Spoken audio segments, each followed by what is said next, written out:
Now what we see, the Eternal Guardian was a little bit early there, but a Kai with the heavies but trying to force everybody away. Curtain call into the backline. However, the vengeance coming out is a killing spree. Octavio not turning around.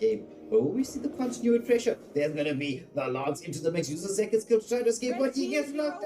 The guy into the base as well. There's the full-on combo with that first blood coming through here. Well, we see the kills coming out. No, the Cooper will be there to be able to try to defend Melissa with the models all once more with the mistake. Gosh, oh, it's gonna be it. The Outdrop Guardian does catch on to 3, and they do manage to get that Melissa down. The fight continues, however, why is this extra bush, Lloyd? It's quite funny. Oh, nice. Wrath of Giants does manage to catch up one. Alpha goes in there. There's going to be the Spear of Alpha, but he's going to get deleted so quickly. The Curse of Blood simply and perfectly. It's Blue Rocks into the backline, but she's going to get taken down. It's going to be a 2-for-2 exchange overall. McClint, he wants to go back into this mix, but Basha's like, no, my friend.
But the damage output, there's the curse.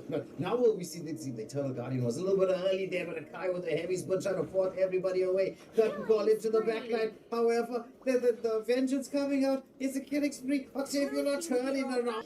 But we see the continued pressure. There's gonna be the Lance into the mix. Use a second skill to try to escape, but he gets knocked. The guy into the base as well. There's the full-on combo with that first blood coming through here. Well, we see the kills coming out. No, the Cooper will be there to be able to try to defend Melissa with the models all once more with the mistake. Gosh, oh, it's gonna be it. The Outdrop Guardian does catch on to 3, and they do manage to get that Melissa down. The fight continues, however, why is this extra bush, Lloyd? It's quite funny. Oh. Hello everybody and welcome to Wait Under Gaming. It is once again time for the Origins tournament. We are waiting for the teams to get into lobby. We're going to have a little bit of prep work in terms of making sure that everybody is going to be having the best MS possible because, as I'm sure you realize, living in our country, it is going to be a bit of a problem over this next few days. The weather reports being a bit crazy. There's a schedule or level 4 warnings, hailstorms everywhere. It's like the world's coming to an end. As I'm sure that all the conspiracy theory buffs out there will be like, oh my goodness, there's so much of disaster going on in the world, people dying, assassinated, and lots of chaos. But anyway, in the meantime, we'll before the world ends, we will enjoy Mobile Legends up until that moment in time. So you get to ask yourself the question: what will you be doing at that moment in time before the world ends? Or rather, let's put the question this way: which hero would you pick? If you knew the world was going to end in the next 30 minutes, you got one game of Mobile Legends to play, what hero are you going to be picking? What's the first one that you're going to go for? But on that slightly weird, a little bit morbid note, the teams that are facing each other, I'm sure you can see in the polls, are going to be Z Warriors up against Dime Dozens. We've seen Dime Dozens do some amazing things, right? In the matches so far. The same with Z Warriors. And this particular group, right, Group A, it's kind of up for grabs in terms of the point systems. We've had wins and losses for a lot of the teams, right? So nothing has been set in stone. And typically you'd say, right, you get your 2 victories and then you're on your way to the elimination rounds, but we can't really say that this time round. This time round, we're going to be like, okay, look, you can win the 2, but if somebody else wins 2, and if somebody else wins 2, the mathematics is causing a little bit of chaos. But we do have a system in place for when the maths causes a little bit of chaos, like maths generally tends to do. I know a lot of people are relieved at this moment in time because we have begun the school holidays. So maths for the next couple of weeks is going to be an afterthought. Well, until the next term starts and we head off into the I gotta stress about maths once again movement. But anyway, with that being said, we are running through a very quick ping test. So it's going to be a little bit of a delay, before we head into the game. I know we are delayed already a little bit longer than we should have been, but that's okay. Sometimes, it's nice to have this delayed gratification. We know that if we wait a little bit of time, sometimes it gets a little bit more exciting than it should have been. But in terms of the 2 teams facing one another, right? We know Z Warriors, very unconventional style of play, but that unconventional style that they have, it works for them. It really does work for them quite a bit, right?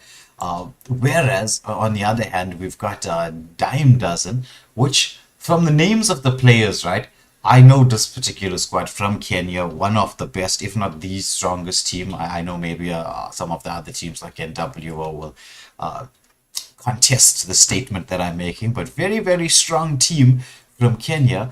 They've been doing well in tournaments up until this moment in time.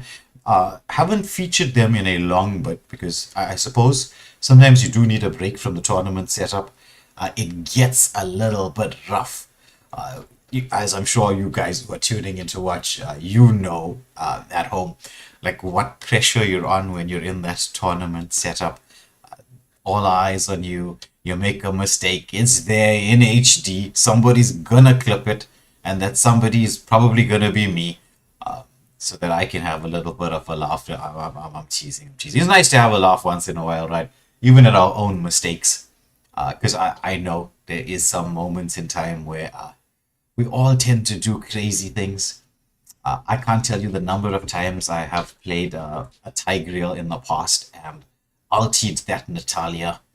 It's been many, many occasions. I think if I ever start making those mistakes again, when on the off chance that I do get to play, I think I'll make a montage of all the crazy mistakes that I made, so then you won't feel so bad if that happens to you on live stream, Because if it happens to me, it can happen to anybody, It's just the way life goes. We make these mistakes. It's about how we adjust and come back from it. But we're into this lobby testing phase at this moment in time, right? I'll let you know the results of who was the one that was lagging and causing us to be even later than usual. We will find that person and we will snipe them in rank, all of us. But I don't know. I'm joking. I'm joking. It's the Origins tournament, as I'm sure you know, had a bit of a rocky start. Not exactly the way we expected everything to go, sponsors joining and leaving and lots of chaos that was going on. But I'm glad that the show is on the road and we're actually getting things sorted out. I was quite pleased with the Conquerors of Dawn, which has reached its conclusion. Not so pleased that the weather kind of caused us to delay the finals. I mean, that does happen. What can you do? There are certain unforeseen events in life, as the saying goes, the best laid plans of mice and men, or the even more darker expression, if you want to make God laugh, tell him your plans. So these things, they do happen, but I mean, it's the best we can do. The stream has been uploaded, so if you want to see who won, I'm not going to say, because I want you to watch. It's easy for me to say, oh, this team won, right? But it's nicer to watch, to see the drama unfold for yourself. So definitely take a look at those videos and you'll find out who won the Conquerors of Dawn, who won that grand prize pool. However, we will be having the giveaway, the cash giveaway, Thursday night before the Origins tournament matches. We're just going to steal a little bit of time from there and say, okay, let's bring the captains from the top 3 teams into the mix. Oh, and also, speaking of which, one of the prizes that's going to be given away in this particular giveaway will be MVP of the tournament. Now, I know a lot of you would have seen those games and you have an idea of who was the best performing player across the tournament. And we want, in this particular instance, we want you, all of you, the people who make all of this possible. We want you to decide who's going to be the MVP of the tournament.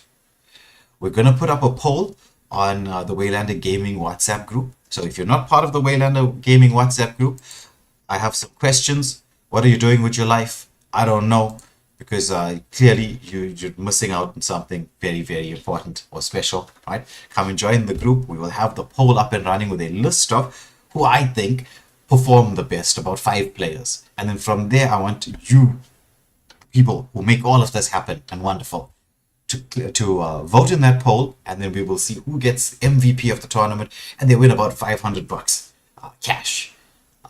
The best player in the tournament overall, right? And please be objective when you're making your vote. No bias, right? But anyway, with that being said, yeah, Evergun, I agree with you. My plans gets laughed at all the time too. I have some grand schemes. Some of them, they work out, but never as well as I thought it would. I mean, you even consider this, right? The WhatsApp, or I mean the YouTube channel, right? There was a plan in mind as to how I thought this was going to go. And it went in a very different direction. Though I will say I am quite pleased with how well things are going. And the fact that we can sort of get Mobile Legends in our country or countries. It's actually the Southern African bloc up and running. So that's something I feel is pretty good. It's going to be pretty exciting. However, I think the teams are ready. And I'm sure you're tired of seeing me, but you're going to have to see me for just a couple more seconds while we get the lobby bans sorted out. Unfortunately, we couldn't get a tournament lobby for this particular tournament. Sadly, Moonton closes registrations for tournament lobbies very, very early in the year. I mean, we're not even 3/4 of the way done with the... Oh, actually, I think we are reaching that 3/4 way mark. We have about 3 months left. October, November, December. It's going to be October on Thursday. Well, now that I think about it, that means Halloween's around the corner too. And very interesting. But anyway, we'll see. Maybe we'll do something special for Halloween here on the channel. But with that being said, let's get the lobby ban sorted out. I'm sure one of the referees will be talking to the captains to find out And next year we're going to be applying for all the tournament lobbies early. And if there's going to be any tournaments that come up after that where we're not going to have the tournament lobby, I don't know. We might try and feature it. We might try to do it. But I think we should try and make it a norm, like a standard that every tournament that we do, we're going to have a tournament lobby. It's nice to set standards. It means that we're never going backwards. We're always going to go forwards, like in sort of like an objective-based driven system. But it is Z Warriors who have won the coin toss and are going to give us the first bans, the first lobby bans. For those of you unfamiliar with the lobby ban system, I'm sure you would have picked it up over the last few days, but just to explain very quickly, we want to keep the 10 ban overall. And so the best way to figure out how to do that is get the teams to ban out 2 heroes in the lobby each, and then the normal drafting phase can continue. So just to inform you what those bans would have been or have been, it's Z Warriors banning out the Camilla and the Xborg, and Dime Doesn't getting rid of the Munsatar and the Glue. So those are our 4 bans. So everything is up and running and set. And let me just tell the teams we're starting now. And good luck and have fun to all the players and teams. And, well, let me get me off the screen and you to see the matches that's about to start.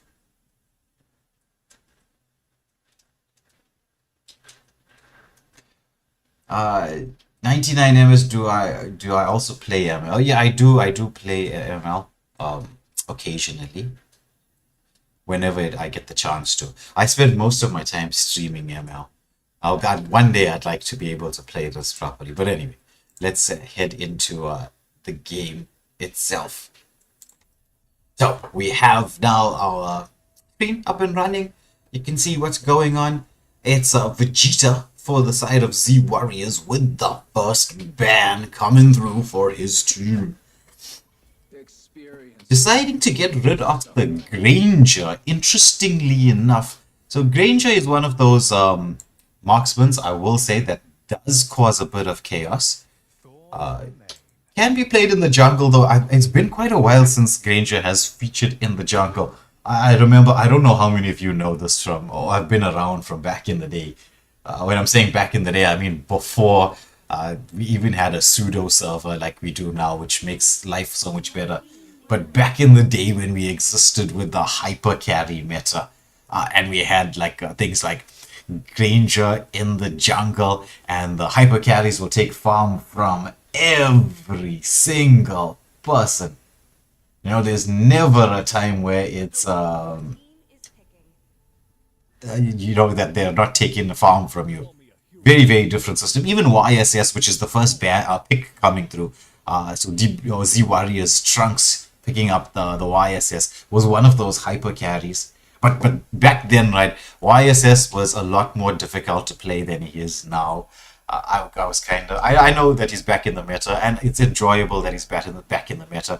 I was just a little bit pissed off that they made it's so easy for him to get his passive now compared to how it used to be. Because like, if you played YSS when he first came out, right, you actually had to practice. You had to go into custom mode, you had to go into the practice mode and practice how to get his passive off so that he could use those weapon combos. So the picks coming through now, it's the Lion, or Bellion. I think it's Bellion. 6. Okay, 6 on either end. I thought it was just 1-6, because I was wondering what happened to the first 5 of him. If you are the 6th iteration. Locking onto the Amon. Amon is, I'd say, a solo queue god. How he works in the 5-man system is a little bit difficult, because there's lots of things that can cancel, lots of heroes that can cancel his passive form. But in solo queue, he is absolutely bananas. But let's see how Dime doesn't perform with him. Soul Crusher locking onto that Sicilian high scaling mage. So that secures, I would say, a part of the late game. Hector with the Belleric pick is going to make it a little bit iffy for the side of Z Warriors when it comes to picking up that MM, simply because, high attack speed MMs, they don't fare well up against a Belleric. Super 17 locking onto the Marsha that we know Z Warriors love to pick up. Whenever they have a Marsha, they seem to shine the best. So we will expect to see a lot of backline dives coming through from the Marsha, lots of split pushing, but I would be saying backline dives, because what's the point of having Petrify if you're not going to be diving the backline? I mean, what are you going to petrify? Petrify the turret, if that was even a thing. I wonder, maybe Moonton might actually make that a thing. Petrify the turret. Wouldn't that be interesting? Because there are some games or MOBAs, like Dota 2 for instance, you can kind of freeze the turret for a little bit to stop a bit of damage. So maybe in the future, Moonton. Weeks with the Novaria. We haven't seen Novaria in age, in an absolute age. But picking it up now, we've got a Bedang, we've got a Ghetto into the mix. So Z Warriors opting for a fighter-heavy lineup. And I know you'd be thinking, no marksman, no win. Technically speaking, YSS is a marksman. So picking up a marksman on the gold lane could be kind of like a double marksman, and that could cause a bunch of chaos. Especially considering the person that you're going to be up against is iNoob. And iNoob is no noob, as we've seen in previous matches with whatever marksman iNoob picks up. So Z Warriors definitely coming up with a sort of a plan, a strategy here to try to deal with iNoob on that gold lane. Because if you can shut him down, it can remove a lot of the potential from the side of Dime Dozens. Looks like they've identified iNoob as the problem player to deal with. But we're heading into the match. And while we're heading into the match, and this new update on Mobile Legends on the PC, which I use for streaming, kind of sucks. It just has a bit of glitches. Hopefully the Google Play manages to fix those little bugs and glitches. I'm waiting for another update on that. But while we're waiting for all of this loading screens and everything to go through, don't forget to smash that like, share, and subscribe button as we hear it. Welcome to Mobile Legends. We're into the game. It is Z Warriors. It is Dime Dozens in the first of a best of 3. I hope you got your votes in the poll. 72% going Dime Dozens way. A lot of Dime Dozens fans out there. So you got a shout out for your team. Smash that party button there. I want to see it spammed on the screen so you know, or at least I know, that you're supporting Dime Dozens. But where are the Z Warriors fans? Come on. So the mid lane battle, Goku taking quite a bit of damage here. Sicilian has that insane range, right? That's one of the massive things about Sicilian. But Novaria has that ability to poke. Did Novaria went for the flicker? Yeah, okay, interesting. You do sometimes. Novaria is one of the few mages I would say, okay, I don't mind a flame shot on. She can be a buff stealer. Horrible buff stealer. So it's like when you're in the jungle and you're up against a Novaria. Remember when she first came out? Oh my days, it was problematic. As someone who used to play jungle back then, I used to be like living in constant fear of Novaria just popping that first skill of hers, and then bang, bye buff. Sanguine Claws comes out, the Revitalizes into the mix. Oh my word, Mountain Shocker for first blood. Make that a double. Marsha there with the sets up as Amon. He goes into the mix. He does have the endless shot, saying, oh my goodness, I'm gonna get a kill in response. Waiting patiently. Nice camp out there from Lion. He wants to go in onto the Novaria underneath the turret. The passive Brock's taking him underneath, and he dodges the Bedang who flickered in there. So no flicker. This is the thing about an Amon, right? He is the very definition of an assassin with that conceal. Sneaky. I see Telios there spamming that party. He knows who he's supporting. But his team a little bit behind, but there's the pullback onto the Gacho. He's trying to get the passive off. Nothing being done there as it's a 2-2 score line right now. But the Turtle did go the way of Dime Dozens. So with that, they've picked up a slender 100 gold. But 100 gold is still 100 gold. You'd rather be 100 ahead than 100 behind. This is, to a certain degree, I will say, kind of like a farming simulator. It's one of those games that you need to get your farm online in order to dominate and make those classic outplays. We are waiting, however, for the first Savage of the Origins tournament. Do you think we're going to see our first Savage in this particular game? Let's just get to see the gold. Oh, there's Marsha going in there. She manages to get the pick off onto Melissa. This Rat's Feast does come out as Belleric is trying to taunt somebody up here. A1 gets that passive procced out.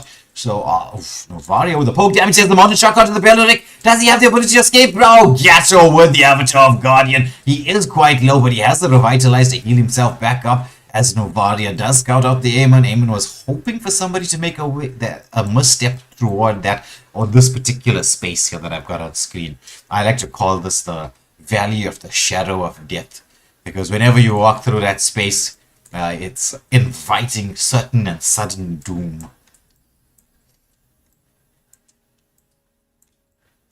Lapu with a very interesting rotation, scouting out nice and early. But that does give Badang the opportunity to push the lane a little bit faster, which means that he's going to be rotating that much quicker towards this Turtle. Marsha being surrounded here, but she's got 3 health bars. I think 1 for each of the 3 players that were waiting for her. She's like, I can survive this. I got 3. Hector taking a lot of poke damage here. Z Warriors, they have a nice setup, a nice angle, but the Turtle being set and reset. Belleric goes in there. The Wrath of Dryas doesn't manage to catch anybody. Over the Avatar of Guardian to the backline. The Bat's Feast is in there. Lapu with the bravest fighter, forcing the Novaria away. But Marsha dancing around, committing those HP bars, but the go away from my noob says, go away. I'm taking on another kill. It's a 3-for-1 exchange. YSS into the mix takes a shutdown on 2, bro. Brilliant on that Amon, and so pressure being placed in the mid lane. But Dime Dozens opting against going for taking too much health away from that. Lapu saying, you know what, let me just take care of my lane. Yeah, Telios, I do agree with you. They definitely strategized, because if you watch the previous matches, Noob was doing some amazing things in the gold lane. So getting rid of the power of that Melissa very early on can help. Though if we take a look at the gold, Melissa still not got the highest gold for Dime Dozens. Actually, the second highest gold overall. It's just YSS who's got the higher gold in the match. So not doing too badly. Even with the extra pressure, as we can see. I mean, this is a ton of pressure.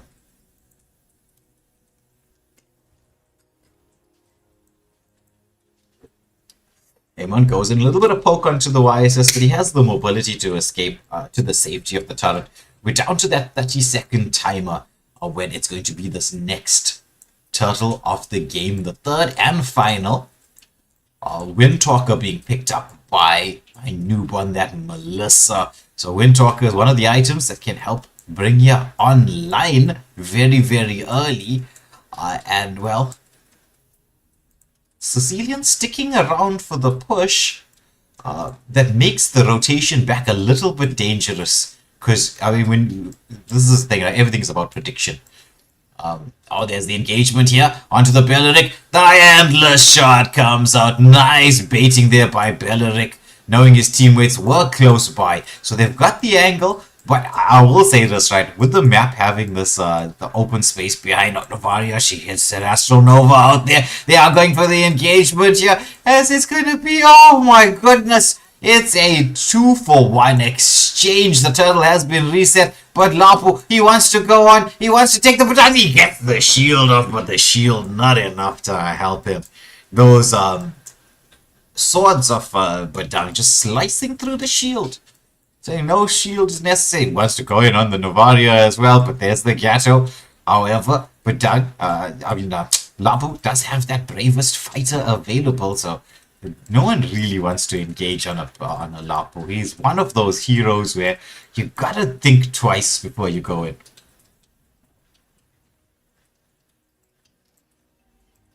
Well, Telios, I will say this here. It's there's a lot of comps where you've got to be patient. You know, late game versus early game. Yes, Dime does, and once they get towards the mid game, it's going to have those massive power spikes. But there's the engagement. The Revitalizer is coming out. Yeah, the endless shot has been pop up, but Dung timed that first crack. Landed illuminations 4 across the map. Mid lane being pushed in here. We should see Marsha do what Marsha does best, which is melt turrets. And so that's one turret being taken down. We should see another fall on the top lane as well. So now Z Warriors taking that early game advantage into the mid game, it seems. They managed to execute a wonderful team fight around the third and final turtle, securing it, and 3 kills to boot, along with a kill on the bot lane as well. So this is setting up for a decent late game for themselves.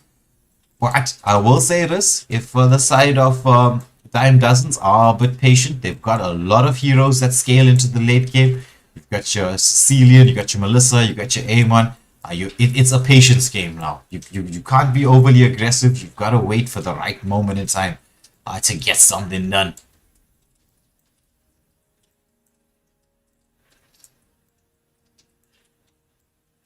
So as things stand, it's advantage Z Warriors since they have the map control. This is going to allow YSS, who's going to be their hard carry in terms of damage later on, to really get his farm going. Because he's one of the fastest jungle tier heroes in the game. And when you look at it, right, he's got a 2-level, almost 3-level advantage over the Amon at this moment in time. With this, it should be a 3-level advantage. You can see the power of a YSS. Extremely quick jungle clear. Lots of poke damage here. He pops the ulti. Not using the Mountain Shock. He does. He goes in. He picks off the Sicilian. The YSS is fed. You're gonna have to be scared in rotations right now. And that is a excellent pickoff. While this first Lord is up, Avatar of Guardian Astral Nova, they take down another. It's 2 dead. First Lord up, YSS summons the troops, sets this up. A1 is too far away to even dream of contesting. He's being zoned away from his own buff, let alone the Lord contestation. So things are looking a bit dire for Dime Dozens. And if you wanted, that was a nice alliteration with the 3Ds once in a and that was deliberately done. Deliberate. You know, sometimes I like to do that and point it out. A bit of bragging, but anyway.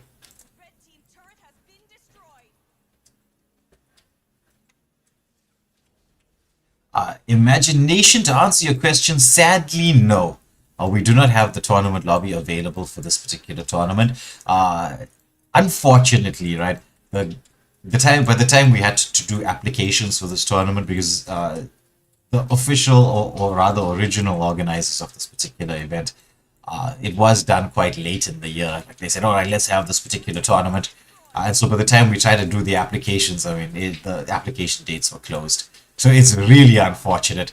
I wish we had the tournament lobby. We've been spoiled with it for so long right now. A lot of thanks will have to go to Nigel from the MSA. He's the one. He's the commander-in-chief of the tournament lobby. Hopefully, next round, next tournaments for next year, we will be able to have this. A nice taunt coming up from the Gato. The Badan goes in with a second skill. Novario, the Astro Nova. There's the Mountain Shocker. Avatar of Guardian into the backline. Bravest fighter here, just knocking on top 4 with the endless shards as the follow-up. But there's so much damage being dished out right now by the side of Z Warriors. However, they are forced to retreat. They would have hoped to try to get some of the tier 3 turrets down with this. Though, granted, it is the first Lord of the game. So map control still in their favor. The game is theirs to lose. But as we get later and later into this show, time dozens are gonna come online. So if you're the side of Z Warriors, you gotta keep that timer in mind. You gotta be like consistently doing this. Just checking the items, seeing what's happening. Like interestingly enough, we have a double Sky Piercer being picked up by Z Warriors. Personally, I'm not a fan of Sky Piercer in the 5-man system, but I suppose it works here in the African servers because, well, in Africa, everyone wants to try to be king of the jungle. It's a violent game, Mobile Legends here in Africa. It's not so patient and measured and disciplined like it is in like Asia, for instance. There's the Mountain Shocker. Vengeance comes out, the continuation of the fight. The taunts are into the mix, but done with the seal. But there's the endless shards in the backline, endlessly targeting that YSS. And a shutdown, and so, well, that's one of the negatives of Sky Piercers.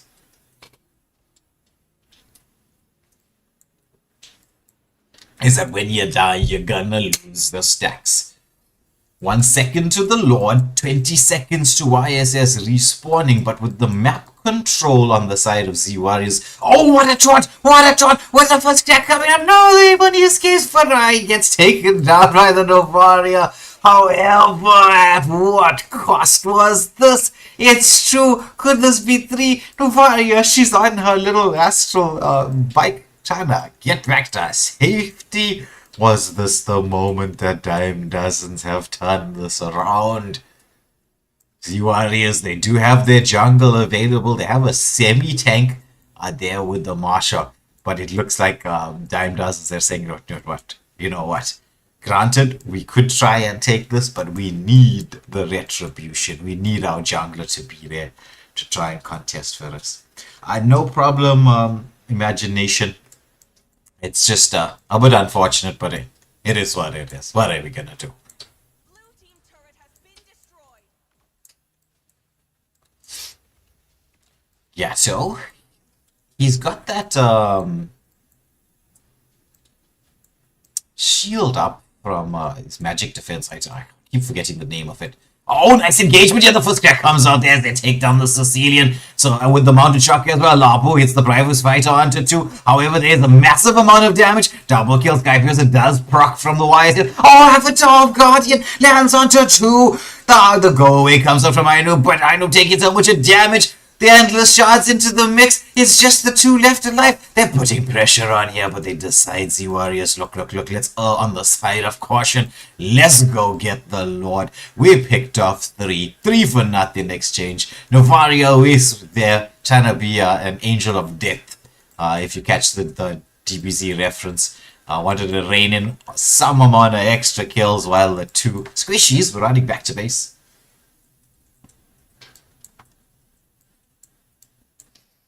Now, with this particular Lord, the question is, let's take a look at the items here.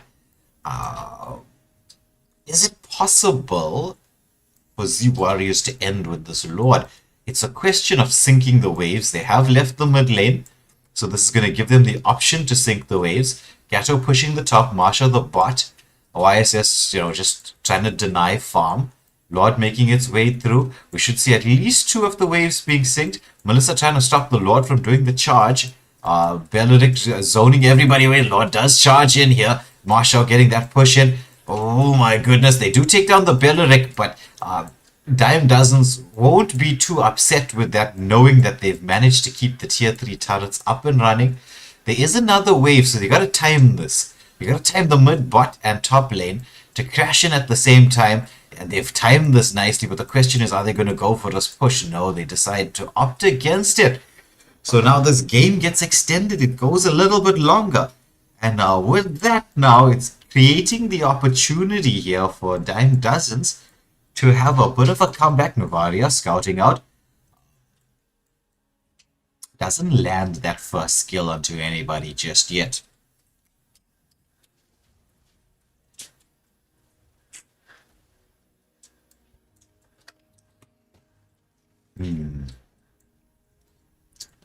This is those quieter moments in the game where it comes down to a lot. It comes down to strategy and discussion.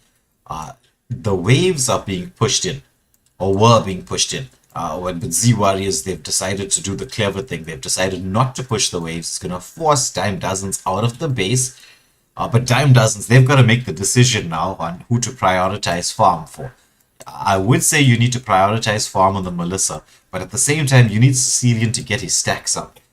Because Sicilian makes any aggression towards the base one of the most difficult things to do.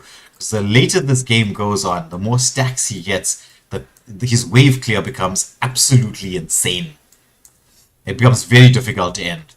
And especially considering your marksman is also your jungle, this is heading into those dangerous water territories if you're the side of Z Warriors.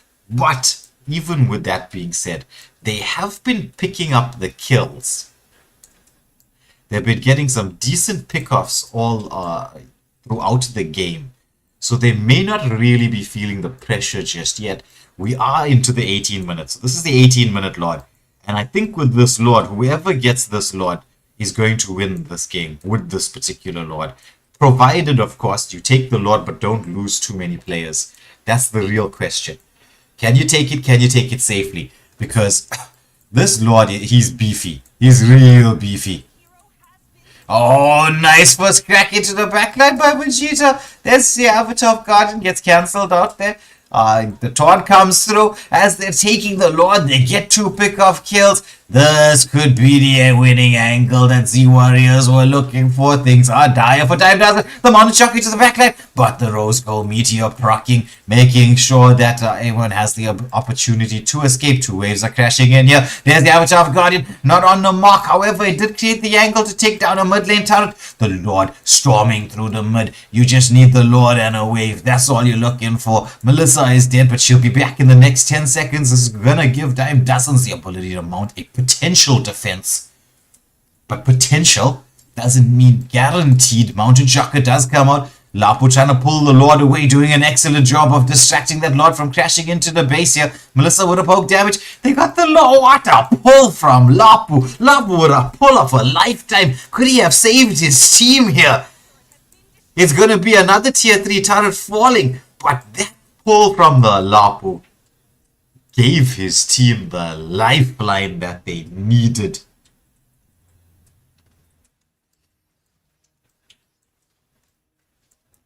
And so now we're hitting late game. In fact, we could probably start to saying it's so late it's early. We're getting to that moment in time. It's what I say to myself every night, because being a gamer, we tend to burn the midnight oil a little bit too much sometimes. And then sometimes I look at the time and it'll be like 3 o'clock in the morning and I'll be like, oof, it's so late, it's early.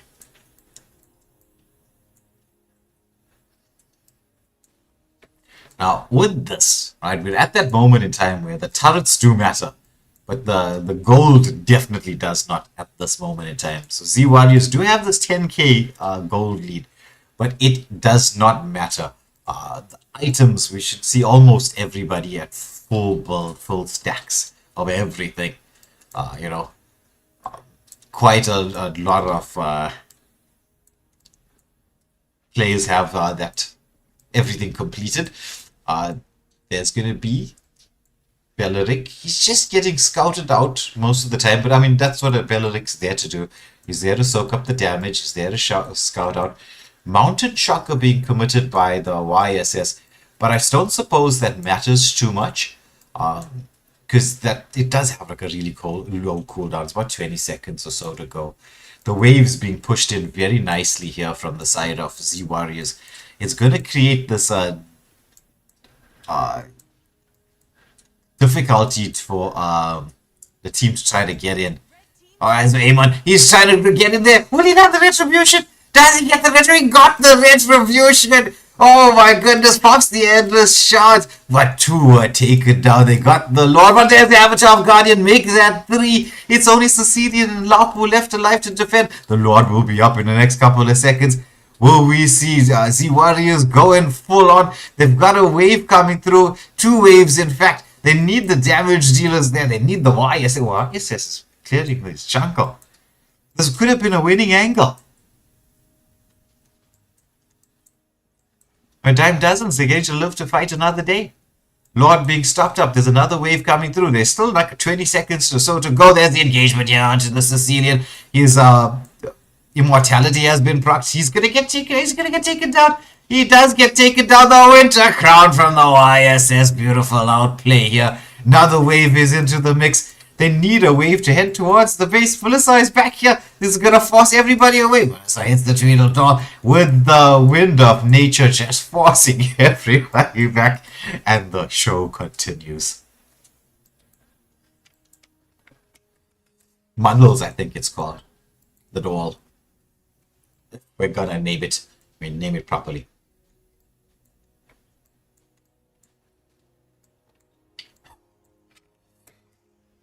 Amon with a nice camp out here. That's why YSS know he's going in with a passive, but YSS dash back too much of mobility. Meanwhile, there is some action here in the mid lane in the river. Lapo committing that bravest fighter just to escape. There's the Avatar Guardian, does catch it as Melissa, but she pops and go away. However, the chase is on. Mountain Chaka, the counter engage with the Wrath of Dryads from the Belleric. But lots of damage, no harm being done. Concealed play from the Belleric just to get back to safety as we're heading into the 30 seconds. Could this be the final 30 seconds? This is a beyond 22-minute Lord. This is a tank if there ever was one. In fact, if you can't win with this Lord, I don't know. I have no words for that.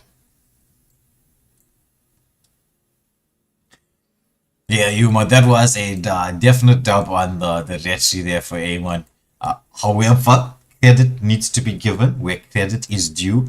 Belleric, with the timing of Wrath of Dryads there, did create the space for A1 to hit that retribution. It was just unfortunate they lost too many players and so couldn't take advantage of the Lord. Though I thought Z Warriors had the ending angle there, but they're playing very, very, very patiently. They want to be safe.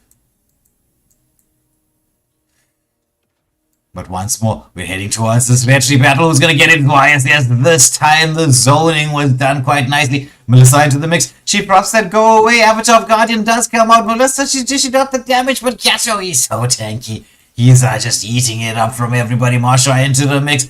Pops most of that health bar. Gato is just 1v everybody. Sets up the kill there for Novaria as Amon. The Wishing Lantern being procced. There's the Lord. The tank. The absolute beast of a Lord making its way down the mid. This time there's no Lapura. Pull the wave. The base is open. Will we see the lock on here? Oh my goodness. There's the shutdown from Melissa. But the base is open. Melissa should be taken. YSS on the double with the lock. And it's going to be first blood going the way of Z Warriors.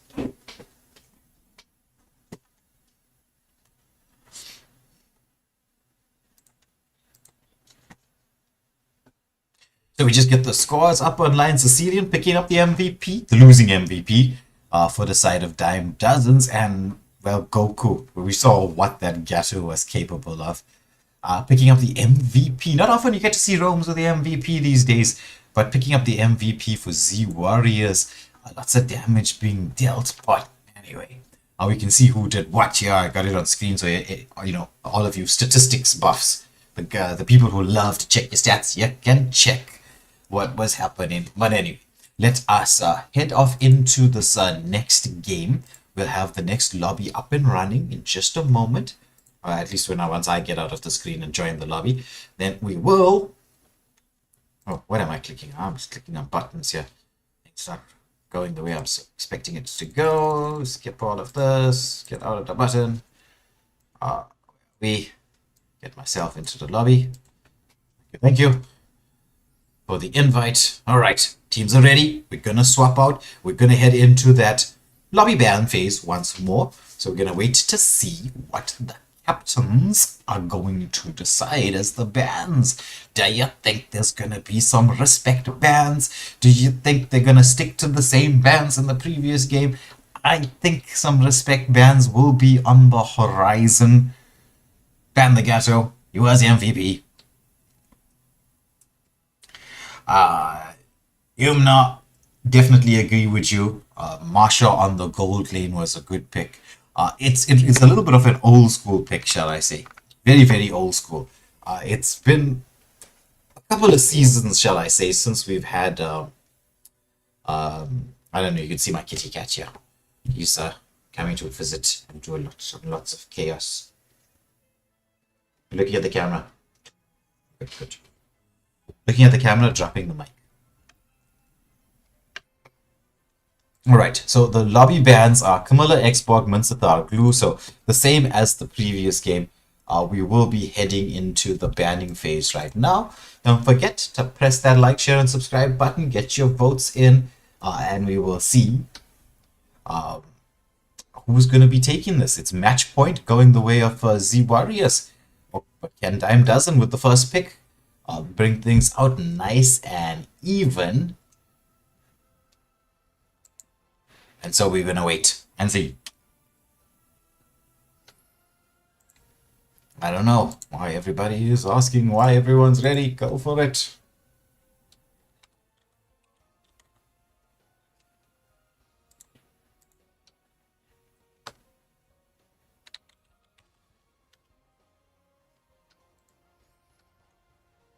All right, so into the game we go. Let me transition us very, very quickly.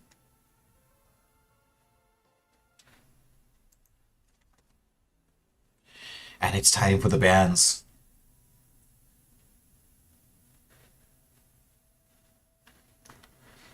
Well, Telios, the Belleric pick up against the lineup, right? It was assuming that Z Warriors were gonna go for an attack speed marksman. So it did, like Belleric's ulti does counter Gatto. So it worked in that sense. But it was, I don't think that was the primary reason they would have picked up the Belleric. I mean, you know what a Belleric's there for. Belleric is a marksman eater, especially the attack speed ones. And so Z Warriors were clever in that, seeing, okay, you picked up the Belleric. Alright, fine. We're going to go no marksman. And we're going to have the actual marksman in the team being the YSS, being one that doesn't rely on attack speed. So some of the effectiveness of Belleric was removed from the equation.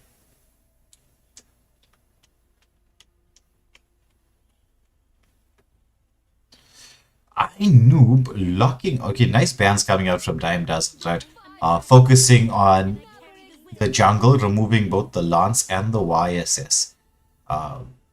Whereas Z Warriors responding with the Erithel and Lunox ban. But Noob saying, you know, if Granger's available, I'm going to rock onto that Granger.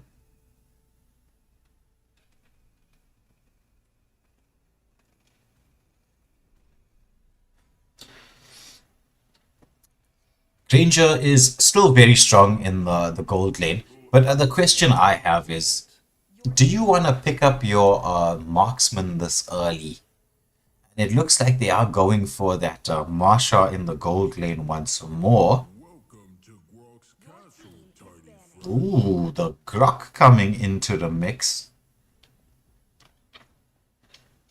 So if they can time this, I think we're going to see another Badang from the side of Z Warriors.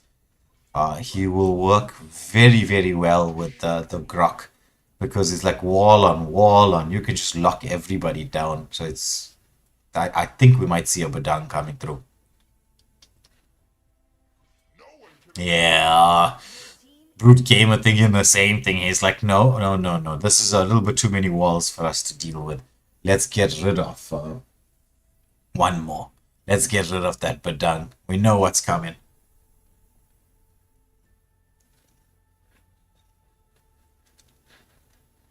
It is better to be feared than loved. This time around we got a swap of jungles, or at least the Amon being picked up by Trunks here. So Amon featuring in both games. What will Belian go for in this particular lineup? Let's see. The Lance is banned, the YSS is banned. Joy could work in this particular matchup because you don't have any hard lockdown for the Joy just yet. So I'd be thinking about picking up a Joy. Fred could work. But the endless shards from Amon. If Amon is like, when it comes to this matchup in the jungle, right? Fred versus an Amon. If Fred gets the taunts off and manages to lock Amon down, Amon's dead. But if he doesn't lock the A1 or A1 is patient enough, the Endless Shards ultimate counters Fred. Because for Fred to really dish out the damage with Appraiser's Wrath, his ultimate, he needs his health to be, or that crystal bar to be as large as possible. So his health is as low as possible. And well, we all know what Endless Shards does. It's like a health bar popper. It's like you pop the Endless Shards, you pop the last bit of health somebody has. So as you can see, it does counter. I wouldn't say hard counter, but soft counters the Fred to a certain degree. But it's always going to be a question of timing. But into the game we go. This is the second game in a best of 3 and match point the way of Z Warriors. Picking up the Freya with Inspire. This could prove to be a little bit problematic for the CC. Freya Inspire is deadly. Very, very, very deadly. But a bit of a glass cannon. Beleric would actually be happy with a Freya. Because she's one of those heroes that rely on attack speed. So she's going to be proccing that Beleric passive at every turn. But into the game we go. It's dime dozens with the first picks. And so they're on the blue side. As we're taking a look at the matchup here. Both teams starting off on the same side of the jungle. So we can expect those rotations towards the gold lane. But I'm just interested. I know we have a mid lane battle to watch out for. But I just want to see how, Marsha is going to fare up against Granger this time around. Because Granger does have quite a bit of poke. But it is going to be it's difficult. Because Marsha with that amount of health, right, she's not really interested in too much. Goku with a nice vision being given here. As we know, he's going to go in, give vision, move back out, let that 4-second timer reset, get a little bit more vision, come back, hit level 2. It's what you want to do. It's what, see, like Beleric's doing the same thing there. He's been using that, or abusing that new roam mechanic.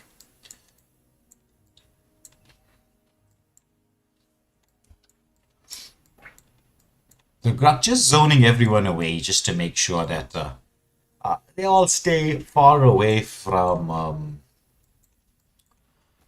Oh, Novaria with a poke damage. Grok once more throws out a skill onto Beleric. He is quite low, but there's Amon into the mix. Will we see the end? The shot! As we know, that's a health bar popper.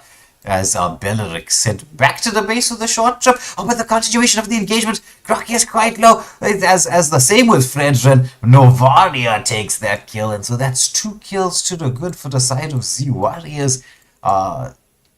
Starting the game off very much like they did the first one. And setting themselves up for this first turtle of the game. Delaying it a little bit is Trunks wants to be patient, which is a good thing. Patience is a virtue, as they say. Not going for the level 5 CC into the mix here. She's going to engage. Guys, she's one of the counters to the Amon. The Sanguine Claws does come out with the continuation of the fight in here. Oh my goodness. Freya with that Inspire. She's knocking everybody up. The endless shots is there. Everyone is so low. What? Oh my goodness. Cecilian turns around. But there's Belian with the triple. Showing us the power that comes from a Fredrin with the flame shot from Whis. This time he went for the flame shot. He's like, I want it. I'm gonna take it. 4-3 kills in favor. But Fredrin should secure this. Turtle uncontested, so keeping the gold lead ever so slightly in the favor of him and his teammates.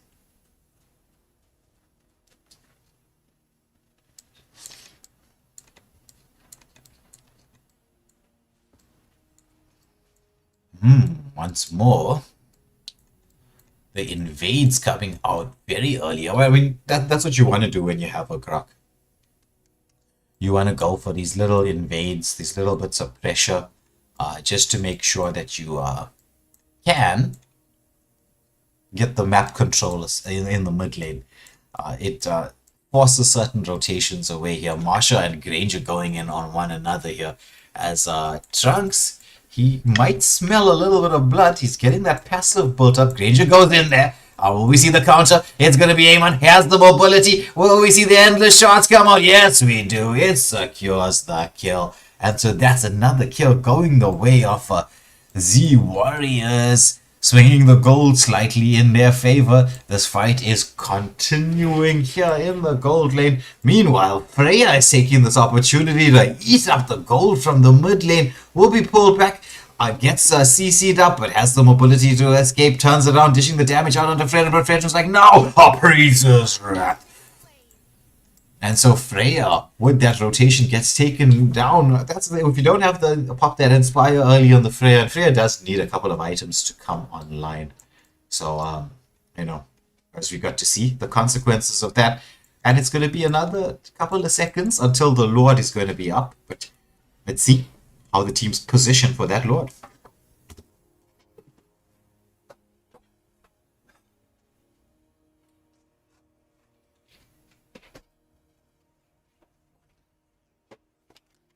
Oh, there's a big fight going on here in the top lane. As there's a couple of kills are going the way of... actually, nobody. I thought there was going to be lots of skills being used.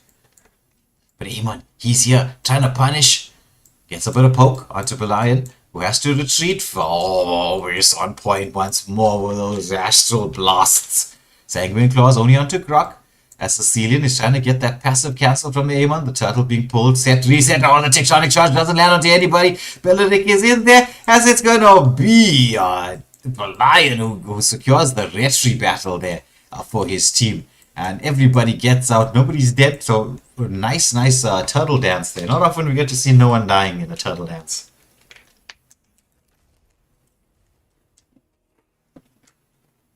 It's not often at all. But it looks like there's more pressure being placed onto the gold lane. Lots of the rotations have been across towards this region, towards the space. Grok throws out the wall, just the only way there's going to be the Wrath of Giants coming out. The Tectonic Charge is available, but he just gets the knockback. Endless charge to end it all. As Amon picking up another kill for his team. 2, 1, and 3 he is at this moment in time. But there's Fredrin trying to deal with the Grok. Grok trying to get that CC immunity, but he might have walked himself into the space. Couldn't get back to the safety of the turret. Death Sonata is coming out from the Granger just to try and zone back that Marsha away from achieving what a Marsha does, which is clear lane push, rotate for certain things. So Marsha not having that the nicest time, shall we say, against the Granger. But this game very, very even. Almost even in gold, almost even in kill count. This is anybody's guess as to what's happening. This time around, Z Warriors go for the pressure here onto the XP lane, while Dime Dozens decide to opt to get that pressure being placed onto Super 17, who wants to try to protect this turret. Will for the most part, but there's another wave coming through.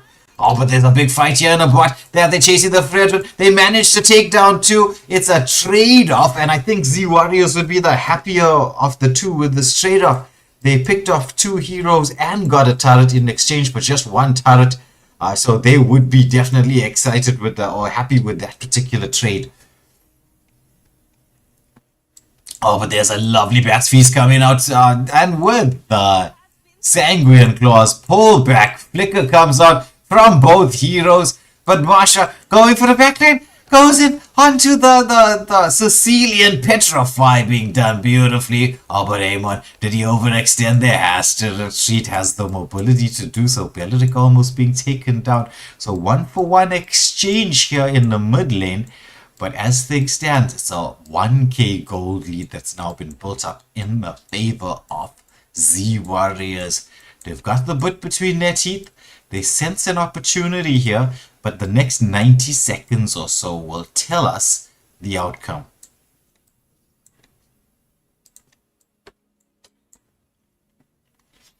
Will this be Z Warriors with a clean sweep? Will this be Dime Dozen taking us into the third game?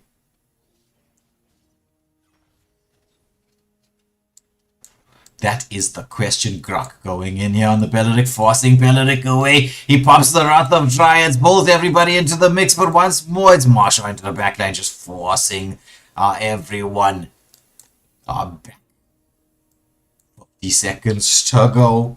The Lord will be up in very, very soon. Well, actually, I'm saying 50 seconds to go. The Lord will be up, obviously, in 50 seconds.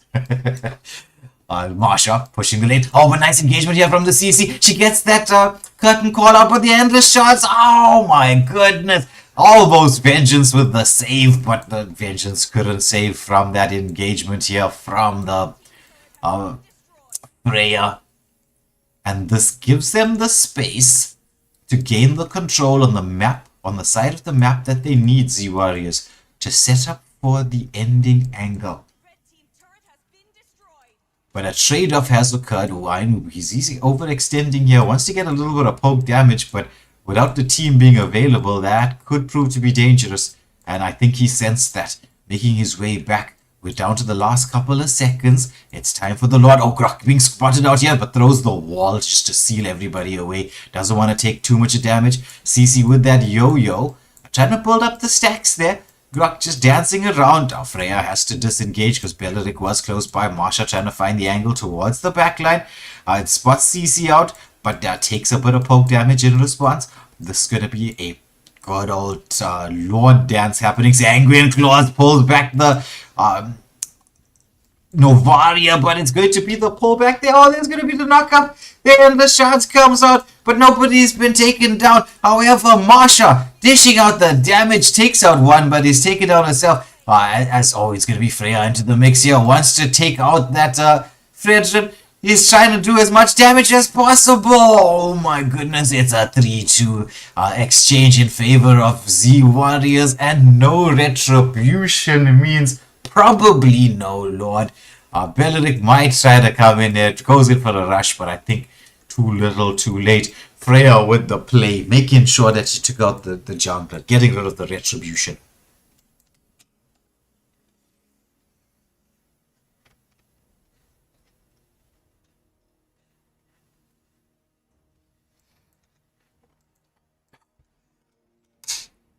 Now, the question is, what can Z Warriors do with this Lord? What can they do? Because the last time we've seen, oh, nice endless shards coming out, but there's the engagement, the countered engagement. It's going to be Ino taken out. Oh, no, this is not good for the side of Time Dozens. You've lost your front liner and you lost one of your main damage dealers while the Lord is up. This should be tier 2 turrets at least. Oh, the knockback onto Sicilian. Oh, we see the follow-up here. He gets a little bit out of the way. Because if you took out the Sicilian, then the defense becomes very, very difficult. So tier 2 turrets are falling, or have fallen on the top. The mid lane should go. Marsha is into the back line. Has a health bar to try to escape. Is gonna escape. As the Lord crashes into the base, do we have the opportunity to see a tier 3 turret being taken on? Lord's trying to focus onto it. The final tier 2 turret being melted away. So that was the least that I think Z Warriors would have tried to expect from this particular engagement. And with this, lots of pressure being placed here into the mid lane, but I will expect to see the Z Warriors. Oh, there's a tectonic charge knocking onto the Belleric. They've got him sealed up. There's the endless shots coming out. He escapes with 1 HP. Oh my goodness, but the counter engages on CC, taking so much damage. But this Marsha and Freya combo is really starting to hurt. Oh, the flicker does come out from the Grok as a... Oh my word. Even with the damage. Grok with the setup. They take down Fred as well.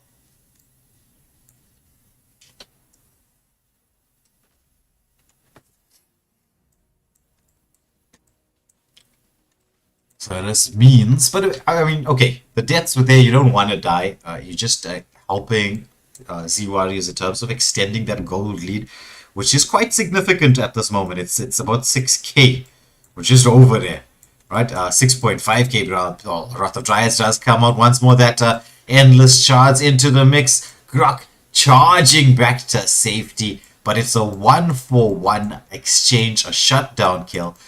This could create space for Time Dozens to go for this Lord, but with the Marsha pushing and trying to find the angle into the backline once more, just waiting very patiently, waiting for someone to overextend. Is she gonna go in? She's going in. Cecilian is the target. Cecilian with a flicker back, but Cece with the curtain call safety. It's like, leave my Cecilian alone.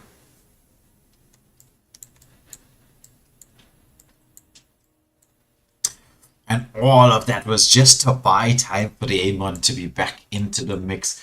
So, Z Warriors in the driving seat at this moment in time. How Time doesn't going to respond. Freya, she's going in onto the... She takes out the jungler. She takes out the retribution. Even if you die, it's not going to be... it's well worth it in my opinion. This is securing the Lord. Freya with the plays.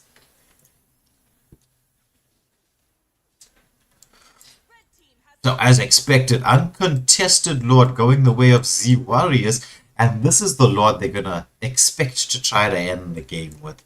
So it all comes down to a question of managing your waves, managing the lanes. You got to get them synced up. You need 3 to crash in at the same time. If you can manage that, it forces the teams to spread out, split up, gives you that opportunity for the dives.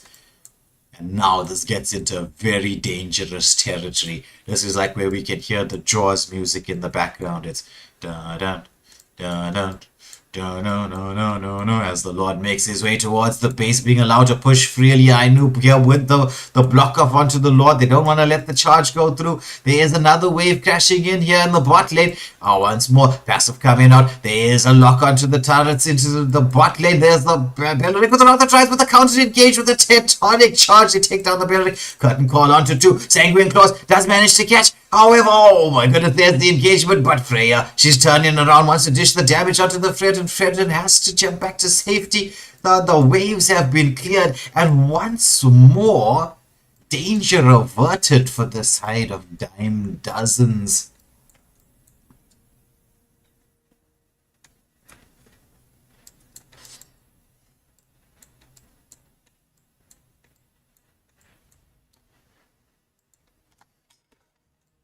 Pressure being placed. Oh, there's a wave going in here. It's going to take out a little bit of health, but I don't think it's enough to dish out the damage to end. There's only one tier 3 turret that has been removed from the equation.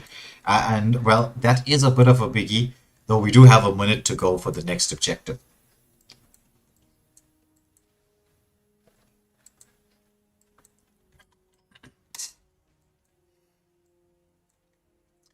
So, all of you tuning in at home, hope you're enjoying the action. If you haven't already, smash that like, share, and subscribe button as we continue to bring you more action from across Africa and across the games as well. Oh, there's the tectonic charge onto 2. Fredrin dashes away. Vengeance comes up from CC. Lots of skills being committed, but it's godlike for this Novaria. They just can't get a hold of Whis. This is an MVP performance from this Novaria. 7-0 and 12. Absolutely murderous. 20 seconds to go for the Lord. Pressure being placed on the lanes as would be expected. You just want to keep that map control, keep the map pressure high. Don't want to overextend. Discipline is the name of the game if you're the side of Z Warriors, which they are showing. Heading their way towards this Lord. Lord is up. Marsha and Amon starting it. Freya is in there. As expected, you can get your Mage and Roma providing the vision and the front line. Lord taken down so quickly. There was a couple of seconds for the 18-minute Lord, right? But I mean, when you have the advantage, take the advantage. There's no reason to delay. Well, I'm sure everyone wants to see the items, and possibly that will answer the question as to why Belleric is squishy. The Guardian helmet has been nerfed quite a bit, right? So I don't know whether that's still a good pickup on anybody. We'll have to check. Oh, but nice Angry Claws with the Wrath of Dryads coming out. The Endless Shards being used defensively to escape, but there's a curtain call. Grudge taking a lot of damage, has to flicker back to safety. And all of this with the Lord coming through. You don't want to be recalling right now. You need to be there to help your team. Could this be the start of the defense once more for the side of Dime? Doesn't. Can they get the defense going? Lord marching its way through here. The waves not being able to be synced up because Dime doesn't have got that defensive game on their side. Lord taking down a half health. Grok is in there. He's a big boy right now. He wants to set up for the tectonic charge. Lord being melted away. There is the mid lane wave being stopped. The bot lane as well. Lord being taken out of the equation. There are two waves coming through right now. Can the Warriors try and find the angle? No, they cannot. The defense once more from the side. Oh, there's the endless shots. They take down the Belleric. But it's a 1-for-1 exchange as Amon was removed from the equation. So there's going to be the Bats Feast coming up. They lock onto one. It's the chase is on. They've taken two. Well, the wave is pushing with them. Do they have the opportunity to seal more in terms of... No, this minion is too low health. So the defense should come up. Oh, but Freya tries to defend this, but it's... I know, with the draining in death with the Death Sonatas. That's a 3-for-1 exchange. Mid lane turret. Pressure is on. Wave is making its way. It's still another 10 seconds for at least Amon to come back to help with the defense. Amasha here trying to clear the wave, but this is not the time that you want to clear the wave. You want to go in trying to. Sky Piercer's out there, but Masha manages to get to safety. But Novaria continuing doing what Novaria does best, taking out the CC. And so that's going to be number advantage the way of Z Warriors. As this time around we're heading into the 20-minute Lord.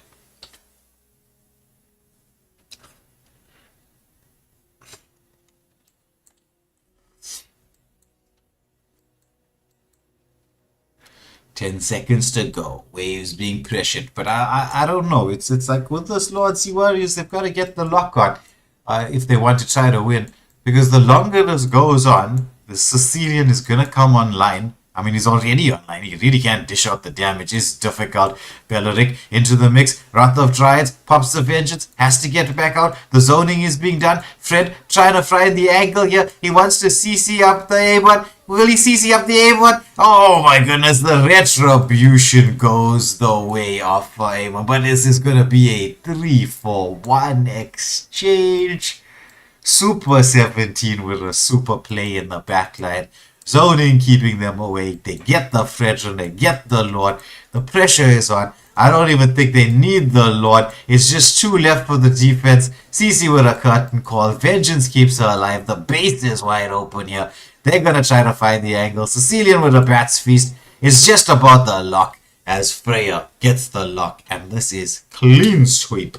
Going the way of... Dime doesn't. I mean, going the way of Z Warriors. Dime doesn't have.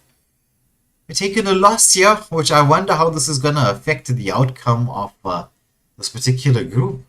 This is just making the mats even more problematic. But anyway, Novaria picking up a very well. Actually, both mages. Hector with the MVP once more on that Sicilian. Doing a great job for the team, but once again losing MVP. And this time Reese with the MVP for the side of Z Warriors. So, like I said, this is going to be iffy. However, with that being said, we will have the pause screen up and running as we get the next game set. So don't go anywhere. We are, as we know, a little bit behind schedule, so it's not like it's going to take too long. We're going to have that lobby set within the next few minutes. So we will have the next game and poll up and running. So don't go anywhere. Press that like, share, and subscribe button. We'll be back in a second. Damage output. There's the curse. Now will we see the Eternal Guardian was a little bit early there, but a Kai with the heavies, but trying to force everybody away. Curtain call into the backline. However, the Vengeance coming out. It's a killing spree. Octavio not turning around. Oh, we see the continued pressure. There's gonna be the Lance into the mix. Use the second skill to try to escape, but he gets knocked out. The guy into the base as well. There's the full-on combo with that curse blood coming through here. Oh, we see the kills coming out. All the there. Cooper will be there to be able to try to defend Melissa with the models all once more with the mistake. Gosh, oh, it's gonna be the Outdrop Guardian does catch on to 3, and they do manage to get that Melissa down. The fight continues, however, why is This extra bush, Lloyd. It's quite funny. Oh, nice. Lots of Giants has managed to catch out one. Alpha goes in there. There's going to be the Spear of Alpha, but he's going to get deleted so quickly. The Curse of Blood simply and perfectly. It's Blue Rocks into the backline, but she's going to get taken down. It's going to be a 2-for-2 exchange overall. McClint, he wants to go back into this mix, but Basha's like, no, my friend.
The damage output. There's the curse blood. Now will we see the Eternal Guardian was a little bit early there, but a Kai with a heavy split trying to force everybody away. Curtain call into the backline. However, the vengeance coming out is a killing spree. Octavia not turning around.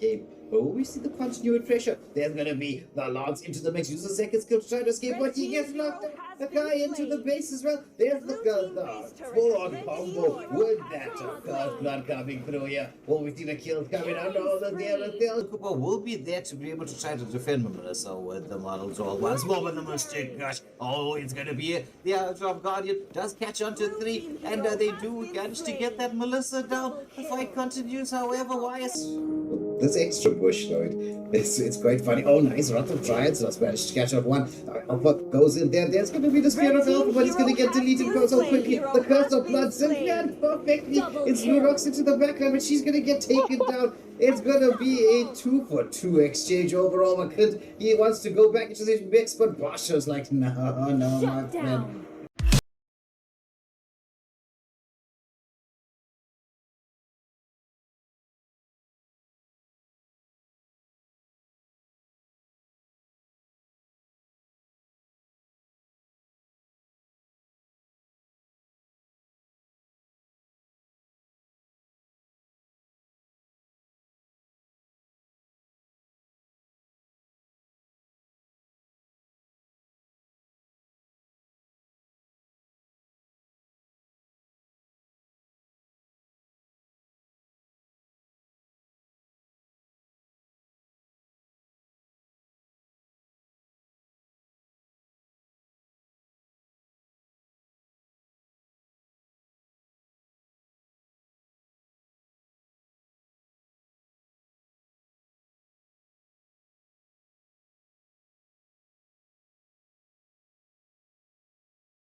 but the damage output.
into the second game of the evening. Unfortunately, we're not doing any ping tests because it was too long to get everybody into the lobby, so we're not going to be doing the ping tests for this one. We have a schedule that we need to try, at least for the most part, follow and keep in track with. So the bans will be coming through, and the bans are the lobby bans: Florin and 1-1 up against Granger and Hayabusa.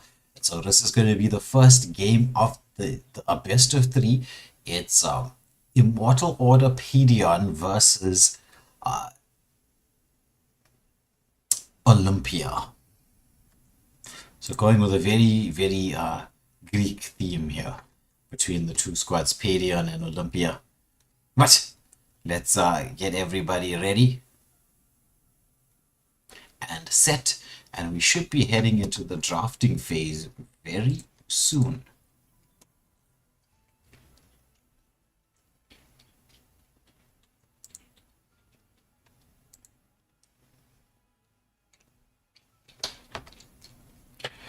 So if you're tuned in to the channel for the first time, don't forget to smash that like, share, and subscribe buttons. You really would be helping us out with the channel quite a bit by doing so. We do appreciate your support. Also, get your votes in the poll. I'd like to see who you think is going to win this particular matchup between these two teams. It's the final game of Group A.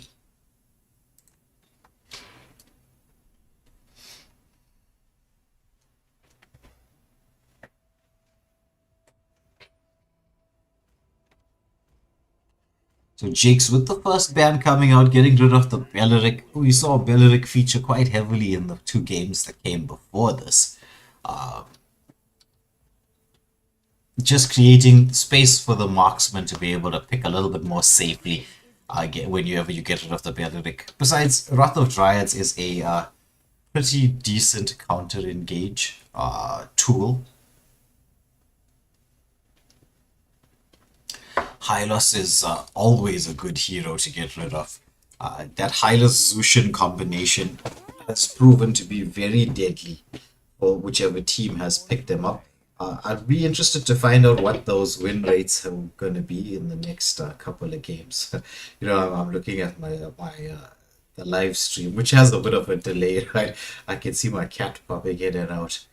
He says he likes to say hello, and I don't think I can. Maybe you could hear him in the background soon. He'll start complaining about something.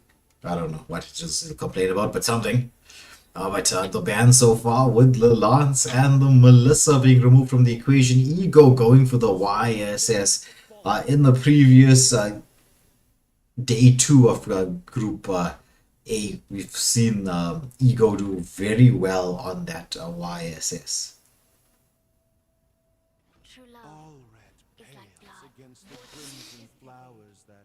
Oh, but Olympia going for a very old school combination with the Camilla Sicilian in the mix here. So the Cursed Blood is going to change the way that Immortal Order draft for this. They don't want to stick too close together. You won't want to pick up a support on the roam then, because if you do that, you're going to just set up for a very, very nice Cursed Blood.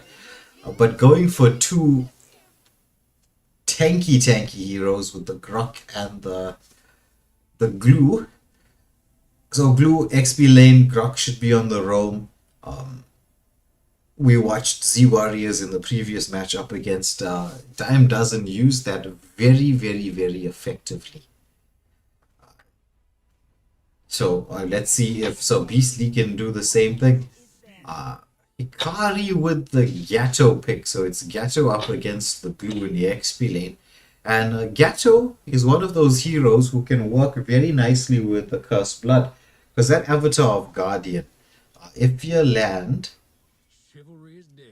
lands, it gives the space for Gato to hit that Avatar of Guardian, and well, that is, devastating combo, to say the least. So, Dudakai with the final ban for the side of Immortal Order Padion. I was playing the mage the last time around, getting rid of the Amon, and it was a Clint ban coming in from Shadow in response. So Octavia Law, the player for the side of Olympia, locks onto the Brody. Brody is a decent pick when you don't know who you're going to be facing in lane, because you know Brody can handle most marksmans with fairly well.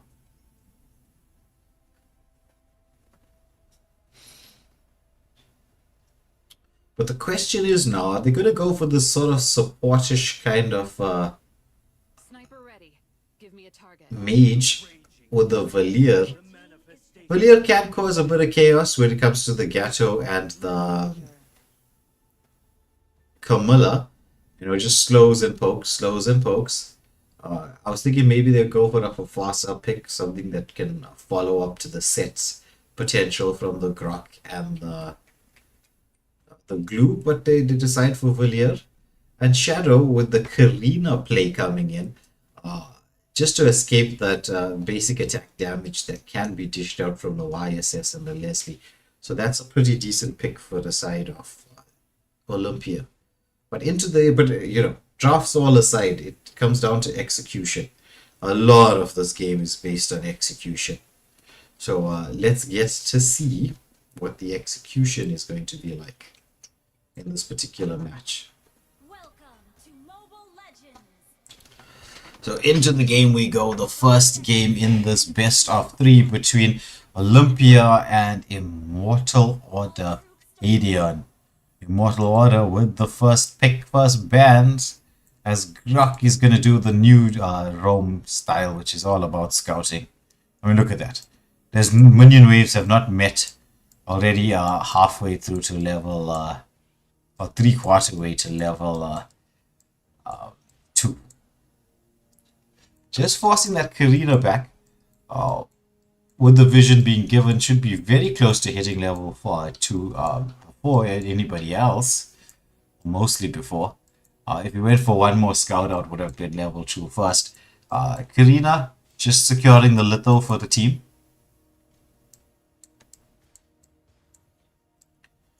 Litho is quite important now. There was a time where contesting for Litho wasn't really that important, but there's the engagement here onto Death Eater on this Leslie, who has done quite a bit of poke damage onto Octavia Law on the Brody. Gatto here just providing a certain degree of safety, as once more the Leslie is just trying to bait out, gets stunned up by this Camilla.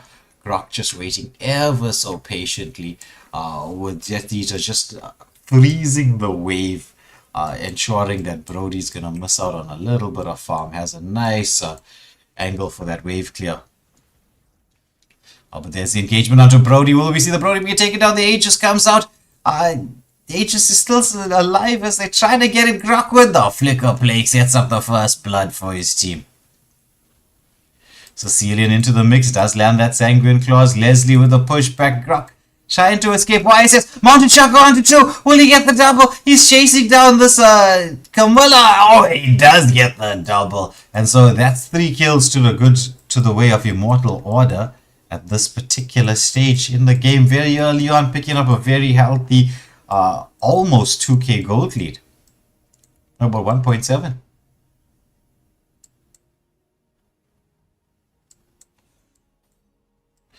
So this should secure the first turtle of the match for Immortal Order. And so Olympia on the back foot very early on here, and they have got some late game scaling heroes. So a lot's going to come down to their defensive capabilities, their ability to be disciplined, just to create the space for their late game heroes like the Sicilian to come online. That's the real question for them. Yasin, I'm sorry, Nightbot just likes to troll everybody. Don't stress, Tectonic Charge comes out from the Grok. There's the knock up onto the Karina. She does have the ability to escape, but no, it's gonna be Valier saying, yeah, you can be immune to basic attack, but I'm the fire boy. I'm like Zuko from Avatar. I'm gonna be spitting out those flames. Secures the kill. Oh, nice Sanguine Claws coming out. There's the Bat's Feast with the follow-up. Leslie has to flicker back, but no, the torn apart memory. means that Leslie was just a distant memory sent back to base, but Ego on that YSS coming in and picking up a marksman for marksman exchange. Meanwhile, Glue causing chaos in the jungle. He's rotating, putting pressure all across the map there, Jakes, as he's ensuring that his jungler is having a nice time. No invades, no pressure, because he's creating the pressure to create the space for a team.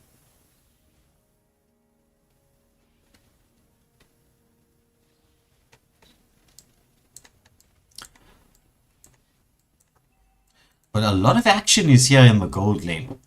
Both teams been set up and camping this gold lane. I don't know, very soon they'll probably have a fire lit. We start singing Kumbaya, because they don't seem to want to leave this gold laners alone. Lots of pressure being placed onto them. Meanwhile, Glue does go in onto the Gatto, has the grab available, but doesn't want to use it, or I'd say waste it really. Does go onto the Gatto this time around, but Gatto was going to dash back underneath the turret. I thought he was going to save it just for this Lord, for this turtle, but I suppose making sure that no Avatar of Guardian could come into the mix. So it's 5-1. There's going to be a lovely wall coming through the tectonic charge. The Cursed Blood is in there with the Avatar of Guardian as a follow-up. We see the re-engage. The Bat's Feast is out. But there's just too much tankiness coming on. Glue gets eliminated. That's the true damage of a Leslie Mountain Shocker, just forcing them back so that Grok can make the escape. Meanwhile, we're watching Ludekai with a mage basic attack a turret. I always find that very amusing, but look at how much damage he did. He's like, hey, I may be the mage, but I can basic attack the turret.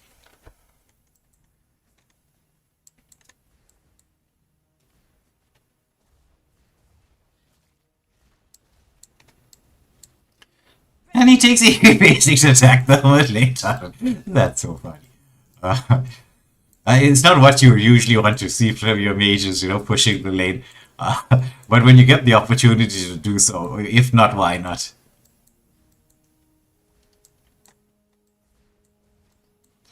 Second skill out, Leslie focusing on the turret, taking it quite low, but they're going to have to disengage here. Leslie can, just avoid the Cursed Blood. Use that conceal to get back to safety, but the wall comes out with the tectonic charge. However, the counter engage from the Sicilian. Sanguine claws onto everybody. Karina trying to find the angle to hit that shadow assault, but nothing doing. Leslie should be able to take down this turret, gets the passive out. So Immortal Order, they're not just picking up the kills, but they're taking the objectives. 4.5k gold leaders. Grok spots out the Karina. The Rome is on a killing spree. He keeps securing our objectives. That's what they're probably saying to themselves in their head every time the Rome steals a kill.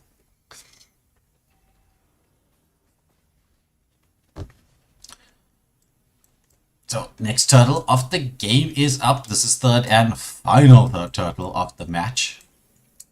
It should be Immortal Order Padions. Comfortable turtle with this amount of map pressure at the 7-minute mark. There's going to be the Sicilian. And the grab. We see the grab. He's going to try to go for it in the backline. Avatar of Guardian, but Camilla gets taken out of the equation. The Vengeance has been popped. Karina with that Shadow Assault wants to try to get it, but it's going to get stunned up. There's a Mountain Shocker to follow up. But Glue, he's dishing out the damage into the backline. They're forcing everybody away. It's a 3-for-1 exchange. It's the deadly snipe coming out from the Karina. Just not enough damage, but Brody. Second skill, but the unstoppable comes through from Ego on that YSS. Mid lane turret should fall. And, we will see the side of Immortal Order Padion move back towards the more farming strat for at least the next slightly over a minute or so. Yeah, I do agree, Shady, that Leslie is having a pretty decent time up against the Brody. Especially considering that lane was hard focused by both both teams. Oh, there's the wraparound play there. As of Valier into the mix, they're throwing out the skill. They're trying to focus down the Brody. It's a killing spree for the Valier. As Karina has to disengage. The Mountain Shocker, at least the first part of it, has been set from the YSS. He's trying to find the angle. Glue wants to go in here. Is he going to create the dice blade? The Mountain Shocker does come out, but just to no avail. We will see another tier 3 turret falling here on the bot lane. Leslie has the damage output, as we've seen. Picking up the Berserker's Fury, going for that Endless Battle as the next item. And building it up towards, I think... well, we will see what the item is that follows up. The Lord is up in the next couple of seconds. Meanwhile, there is a bit of a skirmish being set up here. Oh, once more Mountain Shocker and Tectonic Charge combo comes through. The Lord being in there as Leslie takes another kill. Mid lane being pressured in here. Do they have the opportunity to try and take a tier 3 turret? Leslie wants to focus on the bot lane one. As the shields have been popped, we will see the side of Immortal Orthopedian retreat, take the Lord, knowing they've achieved massive amounts of objectives, taking the shields down. So this means that they have the potential to win with a very, very, very early Lord. Blue team has slain the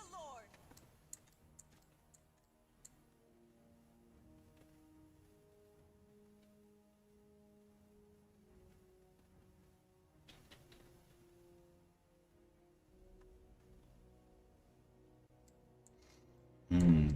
Alright, so could this potentially be the winning angle for the side of Immortal Orthopedian? Gold lead is quite huge. I mean, this is what? 13k? No, 12k. 12k gold lead. It's massive. That's like, I can't even say that item is like half a build for somebody. It is huge. The waves are being synced up here. Mid lane being left. Discipline being shown by Padion. But the defensive abilities is there for the side of Olympia. They do have those big skills for to set up for the defense. The Cursed Blood, Avatar of Guardian, Bat's Feast, all there. The finish off with the Torn Apart Memory and the Sanguine and the Shadow Assault. Waves coming in there, pressure being placed. We should see at least 2 turrets being taken down here. And that's going to be the Lord into the base. Could this be the angle that they need? The Lord being allowed to move straight towards the base. There's the Cursed Blood coming out. However, the front line of oh my goodness, this is just brutal. The grab is on. As we see all the bases, turrets have been melted and it's going to be locked down. So First Blood going the way of Immortal Orthopedian in this best of 3. Olympia, they've got all to play for in this next matchup. So as we get the screen up and running, so you can see what who picked up the MVP. It was Sir Beastly who picks up the MVP on the Grok 4-0-8, doing a very, very good job for his team. Being involved in almost, well, I'd say the joint most kills. It's KDA of 12 for YSS, Leslie, and the Grok. But, Grok, Moonton deciding to give it to the Rome because he did such an excellent job for the team. I will see that he tanked quite a bit of damage there as well. 38% of the damage taken. Glue not far behind with 30%. However, with that being said, we will be heading into the next lobby, the next match, coming through very, very, very soon. Once we have all of that up and running, we will have a bit of a, the natural swap over, right? In terms of who's going to be on the first pick, first ban. So we've got everything set. We'll be heading into the lobby bans and into the second game in this best of 3 right now.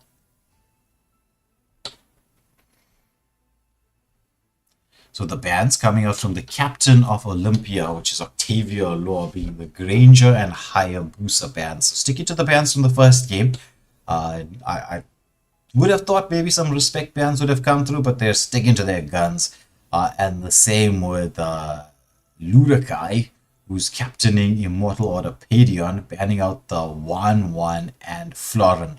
So Granger, Hayabusa, 1-1 Florin, the same bans as the previous match. And so we'll be heading into the traditional banning phase now.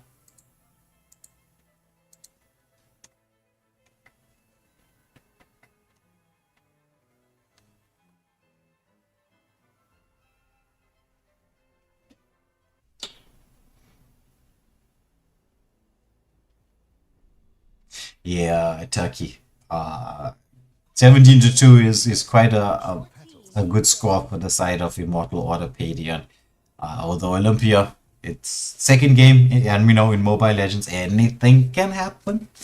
Nothing is set in stone.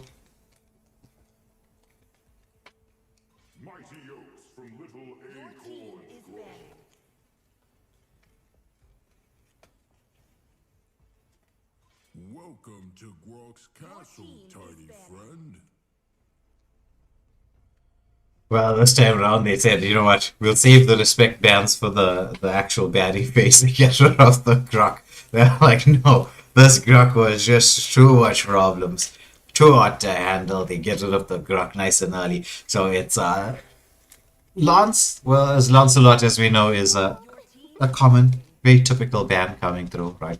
So Lancelot being removed from the equation, Belleric as well, and it seems a bit of a respect ban going the way of Octavia Law, getting rid of that Melissa. Let's hear from the crowd. Your team Make some noise for yours truly. Hikari with the CC. CC, well, I do like flex picks in the beginning, right? But CC, not exactly a flex pick. However, very strong, very difficult to deal with on the XP lane. They call me a hero because I saved my nation from falling apart.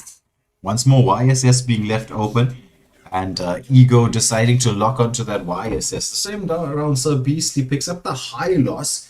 Will we see a Zushin come through here to combine with a high loss? A Super Lady saying, I'm tired of this tanky frontliners from the side of Immortal Order with the glue and the Grok.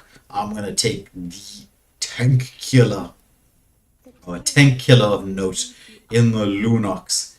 And Mumin was flexing that, flexing the Minnow, but deciding to go for the Akai swap out there. So Shadow taking the Akai. Akai on the jungle position. Very, very good at securing objectives.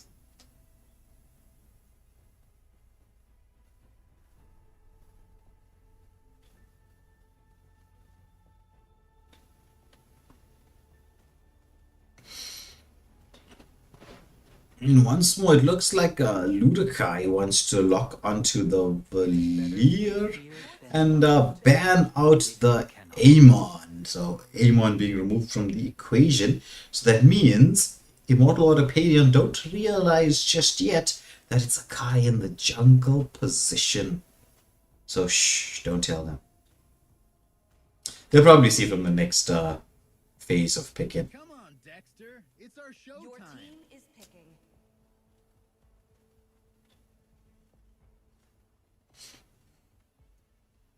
So Death Eater with the next pick available, or will we see the swap out as the XP laner? Could be picked up before the MM. I mean, you could already know who you're up against in the XP lane. But Death Eater deciding to lock onto the Clint. Clint, one of those marksmen, right, where it's, I would say, difficult to lane against, because Clint is not like an S tier marksman. He's an A tier marksman, maybe even a B tier marksman. But you know, he can survive against. He's like a safe pick. You know, he's not gonna be in too much of problems against most people. And here's the set potential coming through. It's going to be the full barrage that Ixia brings to the table with the combo of the Minoan Fury. So that provides that decent degree of sustain from Momine.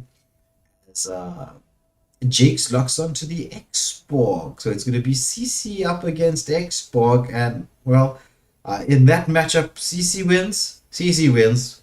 However, it comes down to execution, so let's see how they do. So into the game we go. This is match point for the side of Immortal Order Padion. Will they be able to clutch this out? Clean sweep fashion, giving us a further mathematical headaches to see who's gonna win, what's gonna happen. We're gonna have 3 teams with 2 victories.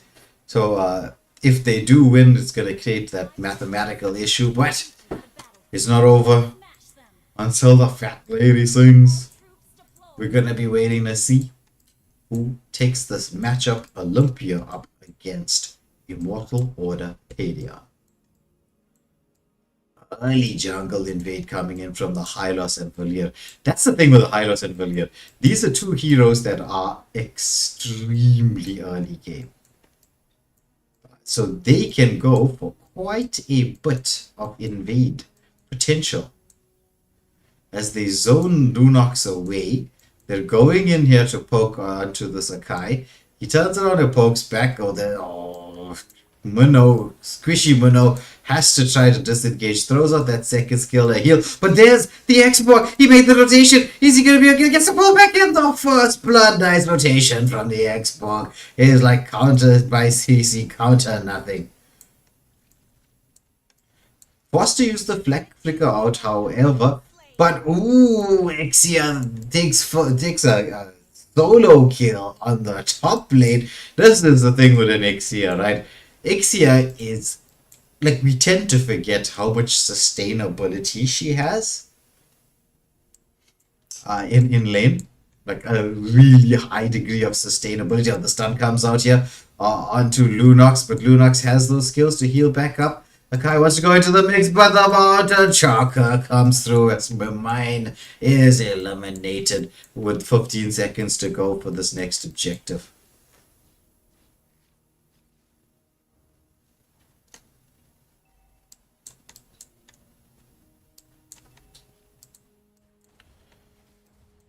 Once more, the chase is on. They want to put the pressure. Stun comes out here onto the Clint. He turns around, dishes out some damage. Wants to get a certain degree of poke. They are opting to leave this objective. Full barrage not available for the Ixia just yet. They decided, the side of Olympia, that they want to go for the rotation towards the goal. Oh, there's a lot of poke damage coming out here as Death Eater with a solo kill in a 3v1 situation takes out the Ixia. She went in for that bit of damage, but couldn't finish it off. So it's 3 kills to the good to the side of Immortal Order Padion. Starting off in somewhat similar fashion. Oh, the nice pullback coming out here. There we see the Lost Insanity as he's sent back to the base on a golden carpet. Glorious pathway committed. Though I would say that was a little bit of overkill with the glorious pathway.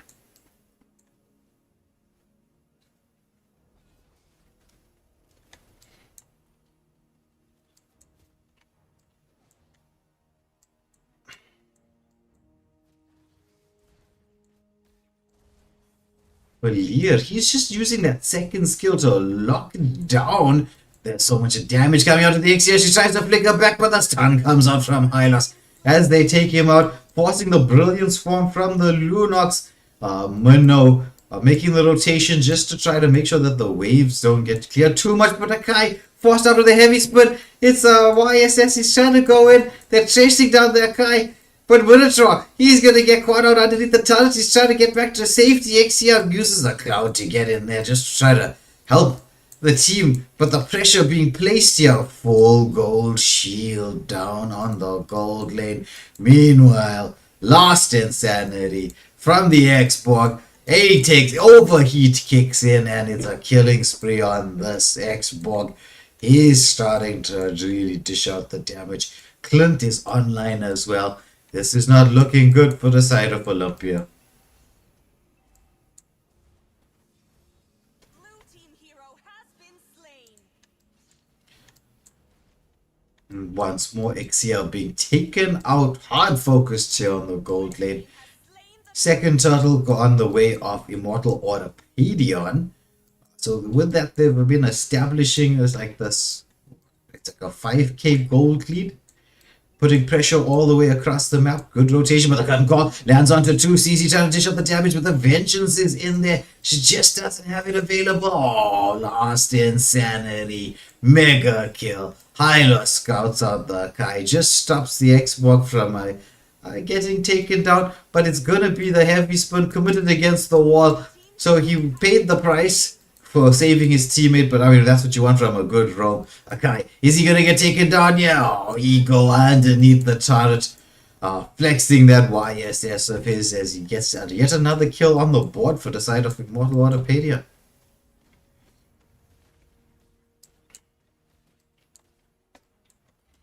So Olympia in hot water, and Valier, he's just trying to keep it hotter, spitting out those flames. He's after this marksman. I don't know. Maybe it's a personal gripe he has against Octavio. Or meanwhile, a guy getting poked out by the Hylos. This is the wraparound play. There's the glorious pathway. Oh, we see the full combo mountain shocker, but it's going to be, oh, even with the full barrage, there's nothing doing. Double kill going the way of Immortal Order with that ego on the YSS. Tier 1 turret, first one of the game. Clint wants to focus it a little bit more, but has to be careful. The Dark Ultimate on Lunox is still available. It's another 20 seconds to go for the third and final turtle. Will Immortal Order take this? Will they leave it to go for the first Lord? That's the big question.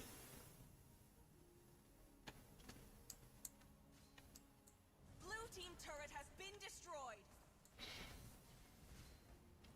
Hylos slowing down as Valier is throwing out the poke skills. There's the full barrage coming in from the X here, but there's nobody to lock down. Hylos pops the Vengeance. DC's in the mix there, gets the curtain call, but only onto one. The turnaround is in here. Clint, he's got the damage. He's trying to pop it out to the CC, but she has the mobility. She does escape. While all of that's happening, Immortal Order are not opting to wait for the Lord, saying, you know what, we're too impatient, we can't wait for 1 whole minute, which I suppose is the wise decision in this particular moment in time in the game. You've got the gold lead, you've got the map control, you've got the bit between your teeth. Why not take a little bit of extra? You know, what's a chocolate sundae without a cherry on top?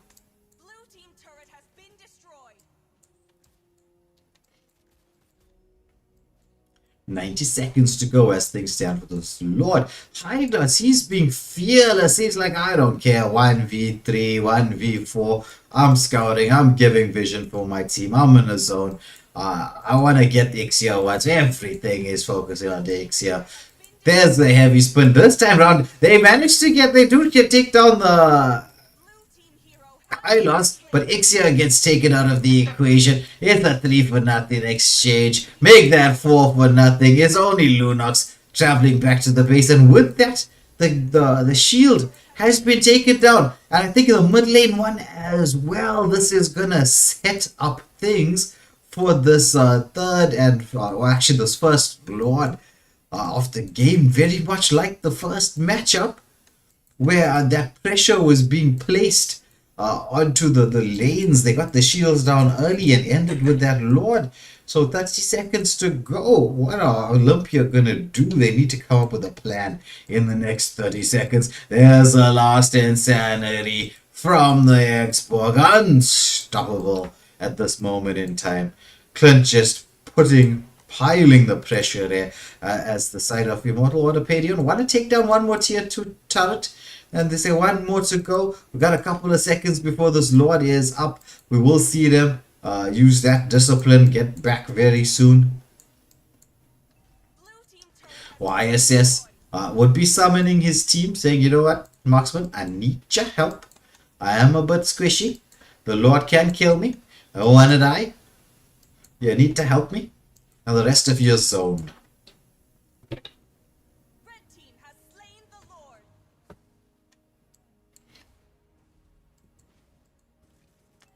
Oh, there we have pressure being placed on the mid lane once more. But will we see the waves being synced up? Lord coming down the top lane this time.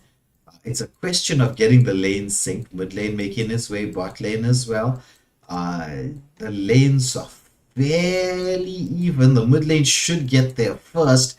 The amount of pressure, there's going to be the glorious pathway. They managed to get the stun. Oh, no, not quite onto the X here, but now the pressure has been placed. That's 2 tier, the 3 turrets being taken down. The Lord's not quite there yet. Akai with a heavy spin, but he's going to get taken down. The full barrage locks it to everybody, but oh my goodness, the repositioning. Minoan Fury from the Minotaur knocks up 1 to 2, but the Lord is into the base. That's the winning angle right here. YSS focusing us, and it's a double time, double quick, double victory going the way of Immortal Order Padion as they take this 2-0 and start giving us these mathematical headaches. 3 teams in Group A, all winning 2 games apiece.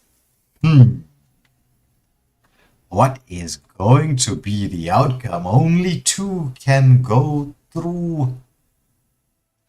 Who will those 2 teams be? Well, we'll wait for our analytics, which would be the Waylander Gaming staff, who will figure out what is going on. They'll let us know in the group chat. So stay tuned, keep your eyes peeled, keep your fingers crossed, but not so crossed that you can't press both the like and subscribe buttons at the same time, as we will be continuing with further action. So we've had 2 games, both of them going clean sweep fashion. Z Warriors beating Dime Dozen 2-0, and now Immortal Order Padion beating Olympia 2-0. So well done to both winning teams.